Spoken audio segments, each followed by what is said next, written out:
So like every year, Apple just announced their newest iPhone, and like clockwork, people are lining up to buy it. But the thing is, most of them already own something like this phone, and it does pretty much all of the same stuff as the new one. So why do we keep buying new iPhones?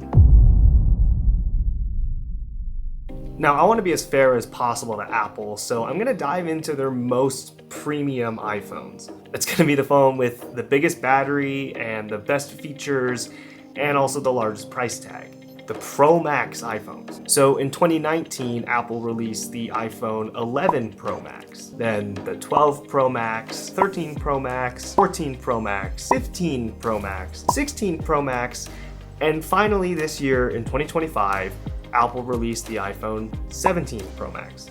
Am I crazy, or are literally all of these like the same phone?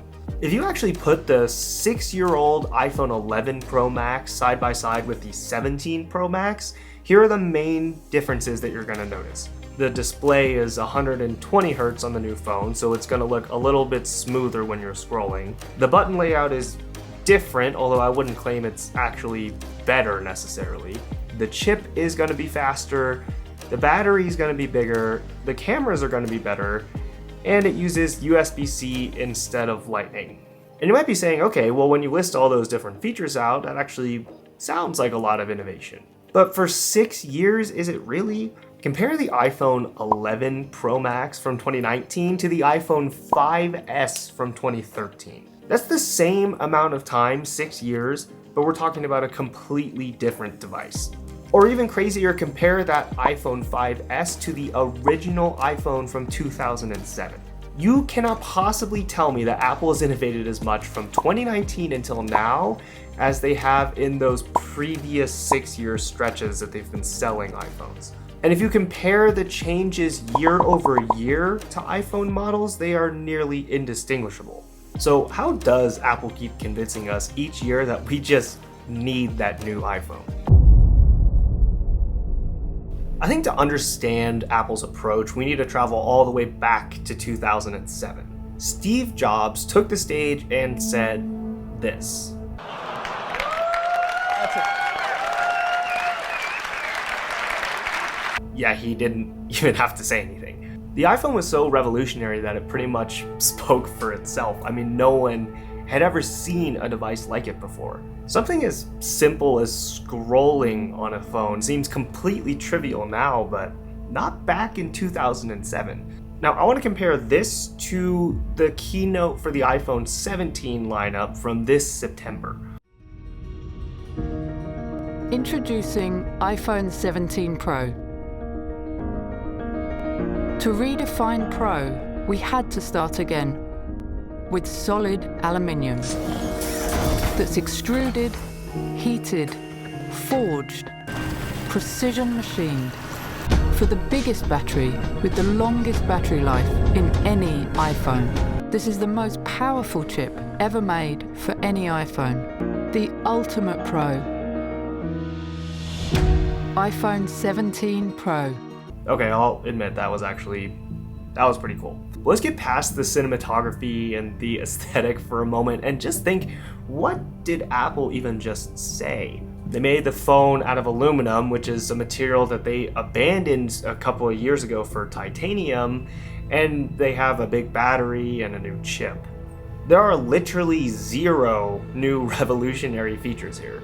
In 2007, every part of the iPhone was groundbreaking, and in 2025, basically none of it is. But notice the tone of Apple's advertising here. The somber and precise piano music in the background, the breakdown of the iPhone manufacturing process, the dramatic lighting and sound design. See, Apple doesn't sell iPhones anymore, they sell identity. They want you to know how sophisticated that the iPhone is, suitable for everyone from the average tech enthusiast to the most dedicated filmmakers. The care and precision that goes into making the iPhone becomes a reflection of the elevated nature of those who end up buying it. If you have the latest iPhone, you're part of the club. You get the blue iMessage bubbles instead of the ugly green RCS ones. You get FaceTime and AirDrop and all kinds of other Apple exclusive features. And you get the new color or the new feature on your phone that doesn't really change how you're going to use it at all, but it lets everyone know that you're the most modern and the most cutting edge because you have the most modern and cutting edge iPhone. If you don't upgrade to the latest iPhone that just came out, then you fall behind. You're no longer as elevated or as sophisticated or as in as everyone else is. You're no longer part of the club. Now, I haven't been entirely fair to Apple up to this point. Of course, the original iPhone in 2007 is going to be a lot more revolutionary than something that's almost 2 decades in. I mean, inevitably for any product, as time goes on, things become less about completely game-changing features and more about refining a product that's already working well. So, Apple, being as clever as they are, take a microscope to every small change that they make year over year and try and make it seem like a revolutionary leap. See, that's what a microscope does. It takes something really small and makes it seem really large. For example, look at this photo of a dust mite. In this image, it looks huge and intimidating, but in reality, it's only fractions of a millimeter long. Because Apple is aware that they're not changing a whole lot about each iPhone every year, they have to take a microscope and make every small change seem as big as it possibly can be. The iPhone 17 Pro Max has a new Pro camera system. But the only real thing that they changed is that they added some extra megapixels to 1 out of the 3 sensors. Some people say that those extra megapixels don't even really make that much of a difference from last year's phone. Or the new chip makes the iPhone 17 Pro the most powerful iPhone ever, by far. But was anybody ever really thinking that last year's iPhones were too slow to take photos or to scroll through Instagram? See, the really smart thing that Apple does is that they take something that is technically true. I mean, the new iPhones do have a new camera system, and they are the fastest iPhones that Apple's ever made. But then they take a microscope to that truth and make it seem like this huge deal, even though in reality, it's probably indistinguishable from last year's phone in everyday use.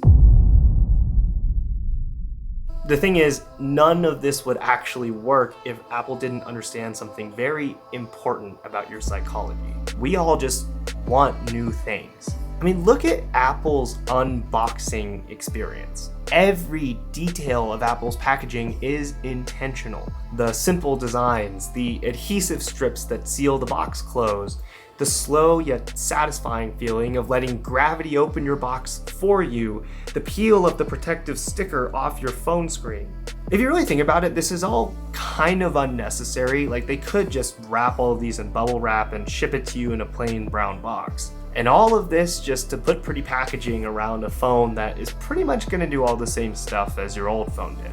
They're not just selling you the phone that's inside the box, they're selling you that feeling of getting something new, just like a kid who opens up his presents on Christmas morning.